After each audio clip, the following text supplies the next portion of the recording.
Uy, paring Mario, kumusta? Bati ng kaibigan niya sa kanya. Uy, pare, ngayon lang tayo nagkitang muli ah. Okay lang naman ako. Ikaw ba? Sagot ka agad ni Mario. Okay lang din pare. Ano namang ginagawa mo dito sa paaralan natin noon? Dito ka ba nagtatrabaho? Ay, oo naman pare. Dito na ako nagtrabaho. Wala nang mamatay yung mga magulang ko. At ako ang nagpapaaral ng mga kapatid ko eh. Ah, anong trabaho mo dito? Siguro professor ka no? Ikaw pa ba? Ang tali-talino mo kaya? Ay nako, ikaw talaga pare. Di ka pa rin nagbabago. Mambobola ka pa rin. Eh, totoo naman di ba? Sus, hindi ah. Isang janitor lang ako dito pre. Kasi, bawal ditong maging professor yung mga hindi nakatapos ng pag-aaral eh. Kaya, hanggang janitor lang ako. Eh, ikaw ba? Anong ginagawa mo dito? Grabe naman. Eh, kung tutuusin nga, mas matalino ka pa sa mga guro na nagtuturo dyan eh. Ay, oo nga pala. Andito ko para bisitahin yung pamangkin ng asawa ko. Nautusan ako eh. Oh, ano pang hinihintay mo? Sunduin mo na pre. Kalat-kalat pa naman dito yung mga away ng mga estudyante. Ha? Pakiulit nga paring Mario. Ang sabi ko pre, sunduin mo na. At baka isa sa mga biktima ng mga bully ang pamangkin ng asawa mo. Nako, halos araw-araw may nasasaktan dito at na-ospital dahil maraming bully. Ha? May mga bully pa dito? Akala ko wala na eh. Kasi nung kapanahon na natin, wala naman, di ba? Anong wala? Meron kaya, pre. Pero hindi katulad ng henerasyon ngayon, na halos araw-araw may kaguluhan. Ano? Ganun na ba katindi ang paaralan na to? Sinabi mo pa, kaya nga puntahan mo na. Ay nako, sa bagay, kahit na maraming kaguluhan dito, kapag ang anak mo naman ay nakapagtapos dito, titingaliin ng lahat ng tao. Kaya parang kinukonsinti na talaga ng mga may-ari dito yung mga estudyante dito eh. Dapat nga paaralan sana to ng mga spoiled brat. Sinabi mo pa, sus, kundi lang ako naaawa sa mga ibang estudyante na lalampa-lampa, ay naku, siguradong maraming madadala sa ospital. Ganun ba pre? O sige pre, alis na ako ah. Baka mapano pa yun. Ako pang mablame sa lahat. Sige pre, ingat. O sige pare, ikaw din. Ay naku, kaya pala ako ang pinasundo. Pailing-iling na saad ng kanyang kaibigan at agad namang pumasok ito sa loob. Habang si Mario naman ay kumuha na ng kanyang mop at agad na nagsimula ng maglinis. Pagpasok niya sa loob ng banyo ng mga babae ay nagulat siya sa kanyang nakita. Napakadumi at halos nagmukha na itong basurahan. Kalat-kalat ang mga panty liner sa sahig. Pagkatapos, may mga kiss mark pa ng lipstick sa salamin. Ay nako, ito talagang mga kabataan ngayon. Ang yayaman na nga, hindi naman marunong maglinis. Pailing-iling na saad na lamang ni Mario at agad nang nilinis ang loob ng comfort room at nang lumabas siya ay may isang grupo ng kababaihan na nakatambay pala sa labas. Anak ng kabayo. Gulat na saad ni Mario nang magulat siya nito dahil akala niya ay wala ng tao. Anong anak ng kabayo? Baka ikaw ang anak ng kabayo. Mataray nitong saad. Excuse me mga iha. Kapag pumasok kayo sa loob, ay pwede naman sigurong pakilinis. Ang dami-daming mga panty liner na nagkalat sa loob. May basurahan naman dyan eh. Kaya doon nyo na lang itapon. At isa pang paalaala din, huwag niyong dikitan ng mga kiss mark ng lipstick nyo yung salamin. At sino ka naman para utusan kami sa gagawin namin? Mataray na saad ng isang babaeng kumakain ng bubblegum. At bigla nitong pinutok sa mukha ni Mario at inilagay sa buhok nito. Oo nga, janitor ka lang naman dito. Kaya huwag kang magreklamo. Dagdag pa ng isa. Mga iha, hindi ba kayo nahihiya na may lalaking nakakakita ng mga panty liner ninyo? At nakakaalam na hindi kayo marunong maglinis? Pagpipigil na wika ni Mario habang tinatanggal ang bubblegum na nasa kanyang buhok. Ano naman ngayon? At teka, sino ka para mahiya kami sa'yo? Crush ka ba namin? Oo nga. At isa pa, Huwag kang mag-assume na may gusto kami. At konting paalala lang, nahihiya lang kami kapag crush namin yung nakakakita. At isa pa kuya, konting paalala lang din ha, maglinis ka na lang. Huwag kang magreklamo at baka mawalan ka ng trabaho sa ginagawa mo. Ang hirap talaga kuya no, kapag walang pinag-aralan, nauuwi sa pagiging janitor. Hoy Alea, mag-aral ka ng mabuti ha, at baka magawa ka nitong lalaki na to na isang janitor lang, saad ng mukhang leader nila. Kaya't nagtawanan naman ang mga babae at agad na tinulak si Mario. Umalis ka nga dyan sa harapan namin. Mga iha, hindi ba kayo tinuruan ng pagrespeto sa kapwa nyo ng mga guro ninyo? Sayang naman at ang gaganda nyo pa naman sana.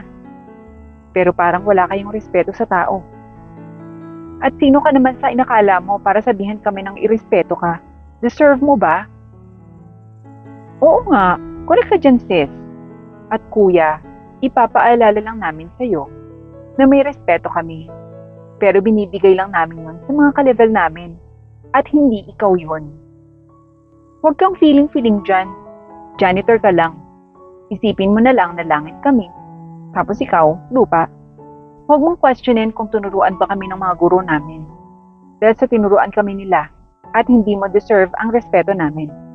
Kaya kung ako sa'yo, umalis ka na lang kung ayaw mo pang mas lalong mapahiya dito. Alis na! Shoo! Pagtataboy ng mga babae sa kanya. Grabe talaga kayo. Nagpipigil ako, pero huwag kayong mag-alala. Dahil sa tinatandaan ko ang bawat mga mukha nyo at may panahon din kayo. Isipin nyo na lang na bilog ang mundo. Kung feeling nyo nasa taas kayo ngayon, magsaya muna kayo. Dahil may panahon din na bababa kayo at ako naman ang aangat. Ay, ano yan?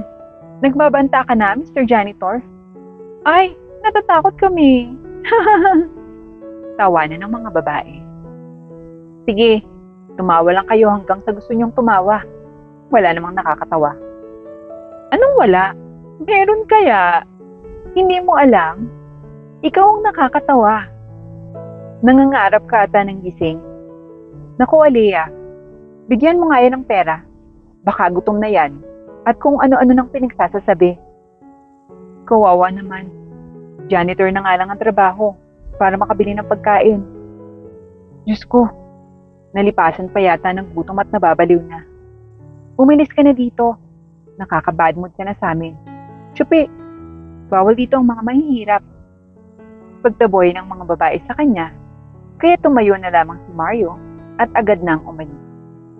Galit na galit siya sa hindi pagrespeto sa kanya ng mga babae. Kumalma muna siya bago siya naglinis ulit. Habang naglilinis siya, ay nag-isip siya ng kanyang gagawin na ganti para sa mga babaeng hindi rumespeto sa kanya. Nagulat na lamang siya nang tawagin siya ng kanyang kaibigan. Mario, anong nangyari sa'yo? At bakit ang dumi-dumi ng damit mo? Ilang minuto pa lang akong pumasok at paglabas ko, ang dumi-dumi mo na. Ano bang nangyari dyan? Hay nako, ang mga bata kasi eh. Napagtripan ako.